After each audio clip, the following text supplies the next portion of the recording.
more than a 3% drawdown in the S&P. So it feels great to have an up day like this, but it also feels like the whipsaw continues. So if I want to try to make a bull case, the bull case is that we'll have rebalancing that'll happen in the middle of the year. That should cause an inflow into equities. We have hopefully confirmation that we aren't in a recession. We'll have inflation that'll cool.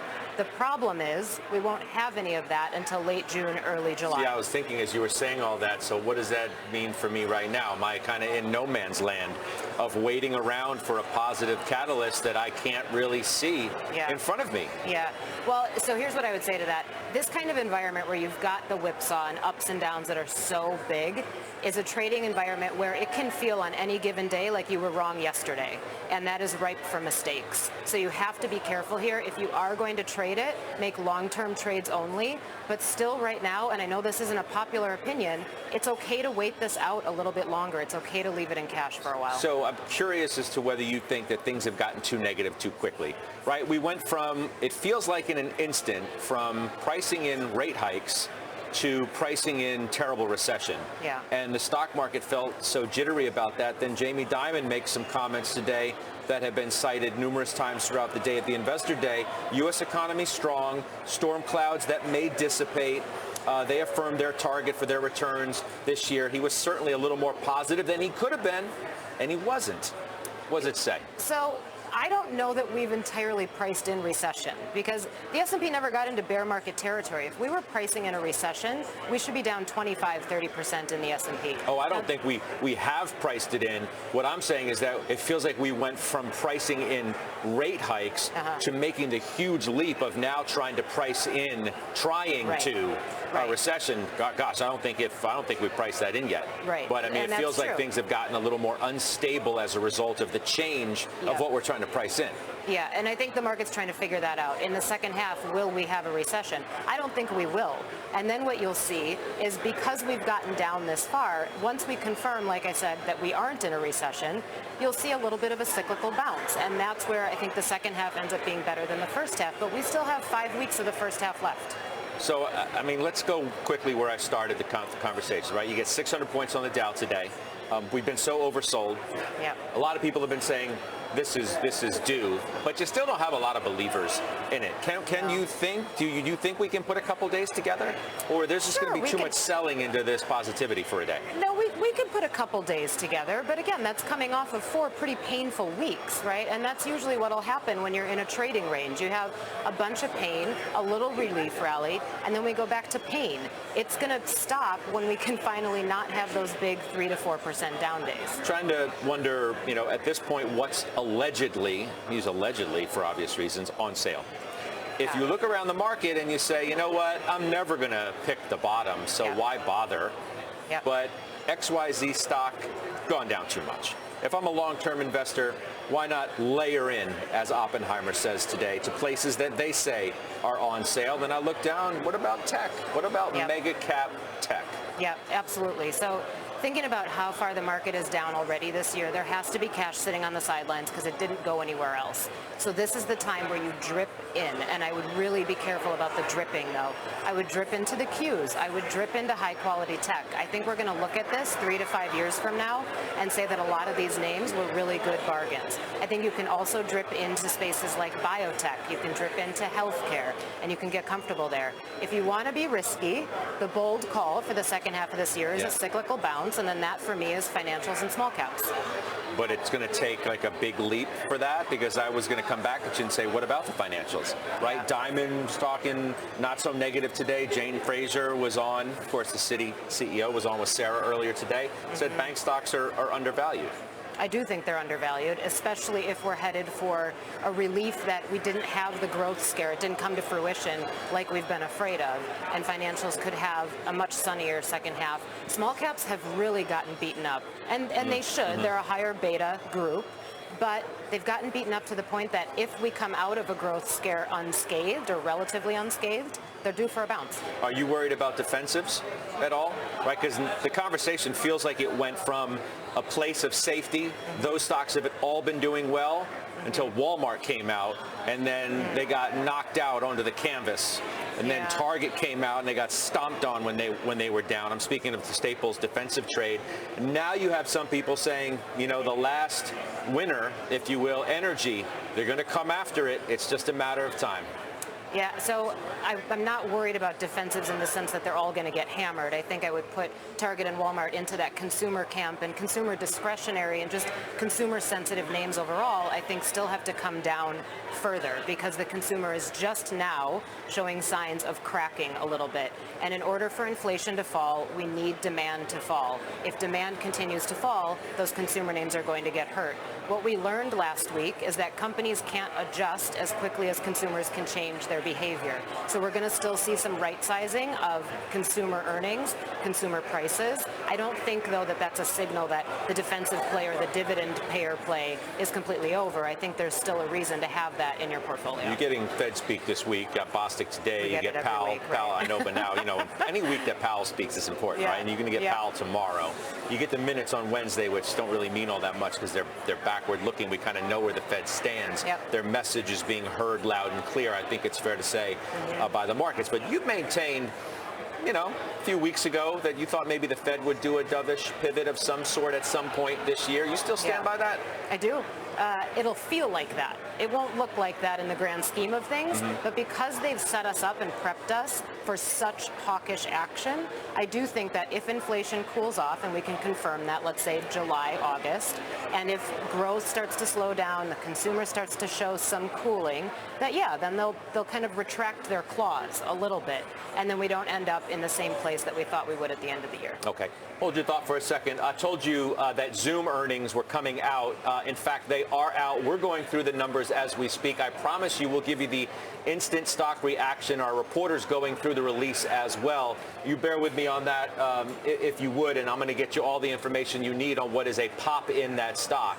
A pretty important report, don't you think? Just given where we've been with some of these high-flying stocks, these so-called stay-at-home names that have gotten absolutely trounced over the last many weeks. Well, this one, at least on first blush, investors seem to like this report. But bear with me. I promise you I'll get you more information on that. In the meantime, let's expand the conversation now. Chris Heisey is the Chief Investment Officer for Merrill Bank of America Private Bank. Malcolm Etheridge is Executive Vice President at CIC. Well, it's great to have you both with us. Malcolm, to you first.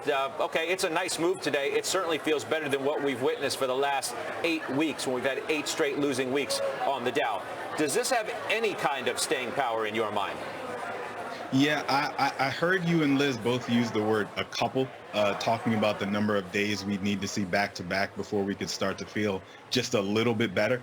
I'd actually need to see 3, 4, 5 days, an entire trading week where the advance pressure is significantly stronger than the decline pressure like today. Where, how many weeks have we had in the past, how many days have we had in the last couple of weeks, I'll just say, where we started out in the right direction, very strong at the open, and then by the time we got to 2 o'clock toward the close, all of a sudden the market just starts giving it all back. And so I'm not nearly as optimistic as some of the other folks I've listened to on the network today talk about where we are and does this mean, better days are ahead. Well, I think optimism is fairly tempered, though. I don't hear too many people. People are at this point are happy with 3, 4, 5 hours. To your point, Chris Heisey, how about that idea? Wondering if we can string anything together. A week or so ago, we had a nice little move of 5 to 7%, depending on what index you were looking at, and then they sold it down so hard. Yeah, Scott, I think this is the stage where technicals begin to converge with fundamentals, and Liz said it really well before. Start to drip, start to have those plans ready. Don't wait, and that's across different asset classes. But yeah, I'd be happy with a few hours. I'd certainly be happy with a week of sustained, somewhat bounce. But we're still in that workout phase, right? Volatility, as Mike said before, is still a little too high. We need to get through this earnings announcements without a very cloudy picture. It's somewhat cloudy, but we need to see some semblance of balance coming out of this earnings period, because the next 2 tailwinds that we need to establish that secular bull market again and get out of the cyclical bear is a defined peak in inflation. Not every statistic, but at least a defined peak in inflation, and then ultimately this belief that earnings can hang in there for next year. We still need more data on that. Yeah, people are trying to make a call, Liz, that earnings are going to be fine. Others would say that the analysts are crazy if they think that earnings should be where they are now. Numbers really haven't come down by a whole lot, and it seems to be inevitable that they will. Well, I mean, what's the definition of fine, right? The second quarter earnings are actually expected to be kind of uninspiring, right? 4 or 5% growth. Hey, I think people second would take half that. of the year, absolutely. People would take that. The second half of the year, I think, is where some of the estimates need to come down, and I think they're going to come down in the consumer space, particularly consumer discretionary. They may come down in industrial, some of the ones that are still high.